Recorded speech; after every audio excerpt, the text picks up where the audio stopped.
Hello everyone, hope you are doing well.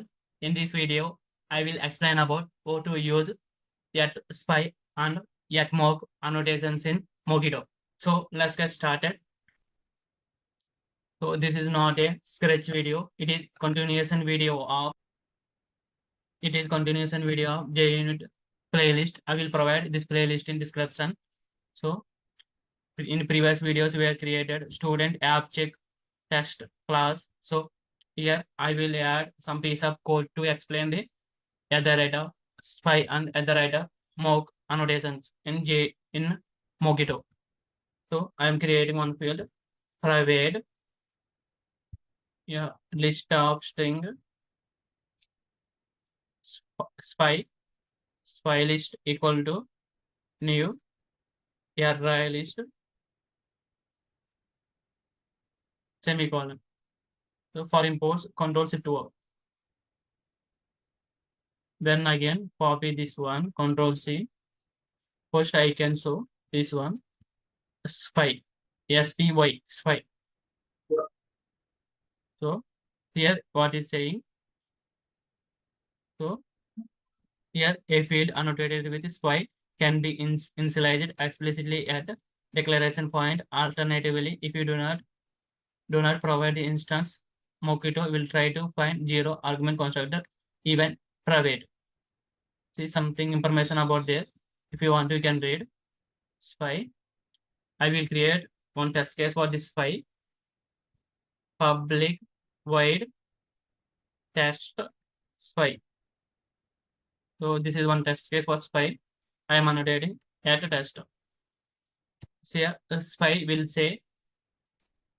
will call real object. I will explain in few minutes. I will explain how spy will call real object. I will explain in test case. So spy will call real object. Remember this point. Mock will call mocked object. I will show. So post where created. This is list, right? Where yet spy we are used at list level, list interface we are using at spy. So then Mockito dot when. So I want to add one object in list. So add, you need to mention here Mockito dot any.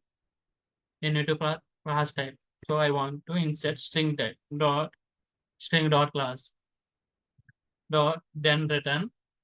It will return boolean. I am giving true.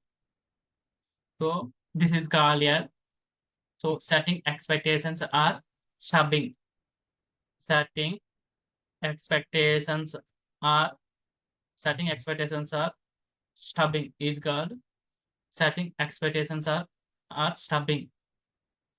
Remember, expectations are stubbing. So we are see Mockito dot when. We are saying when spy list dot add method is called, then we are saying return true. So after that, we are using asset condition to check assertions dot here asset equals. So we are added one object, right? Then size will be one. So spy list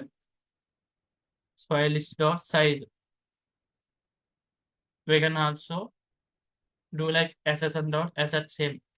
It will also work well. Asset same. So here asset same. Both conditions will work. This is the validations. So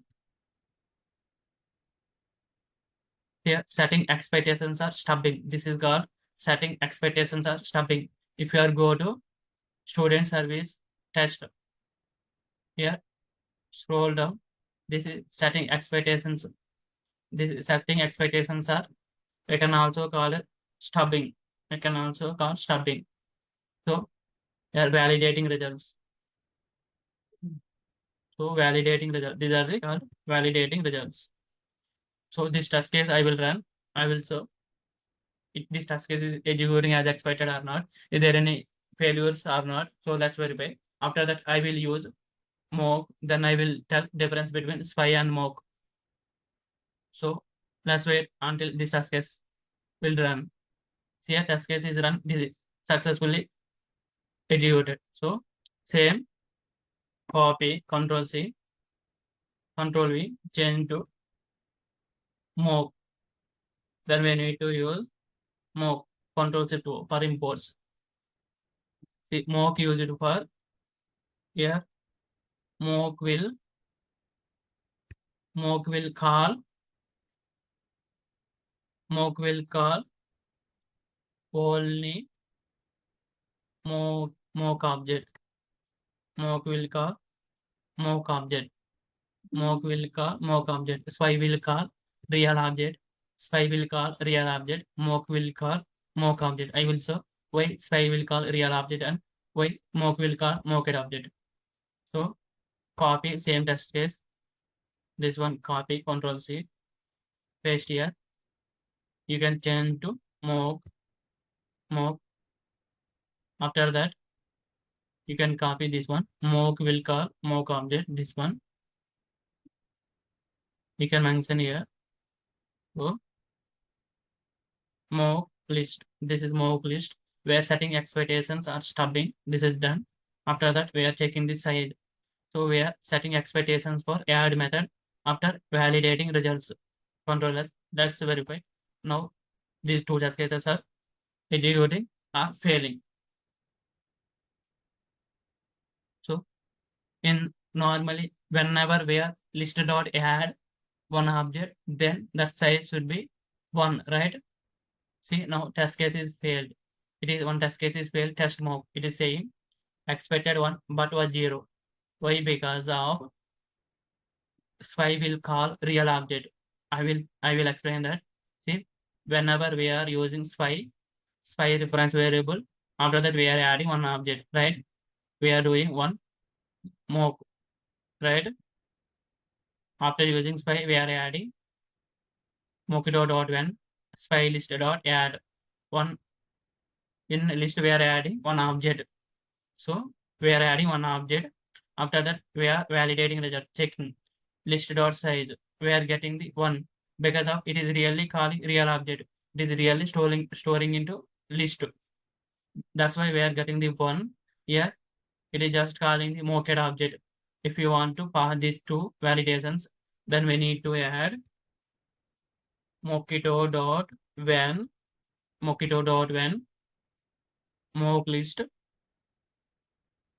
list dot size method is there, right? Size dot then return 1. So if you are using spy, it will call real object. So all methods no need to mock.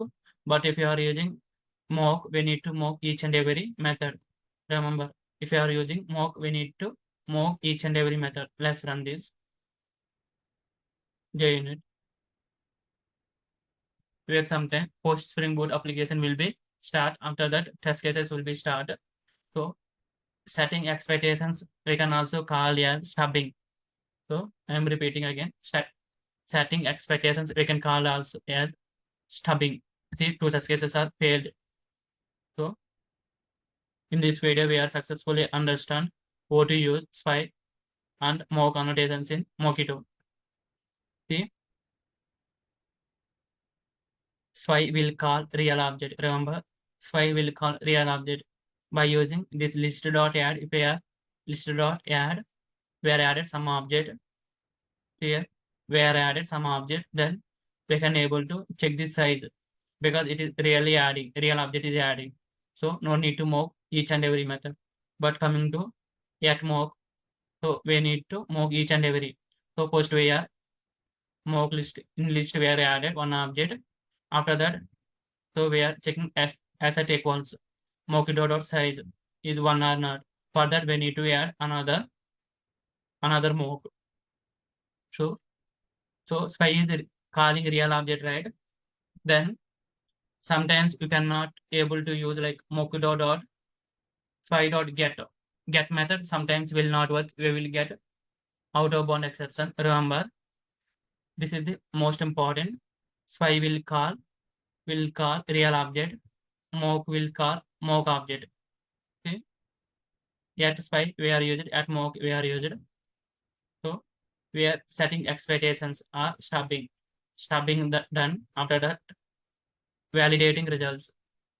Validating by using SSN dot asset equals and SSN dot asset same. These two annotations where validating result. Thank you for watching. For more videos, please subscribe to this video.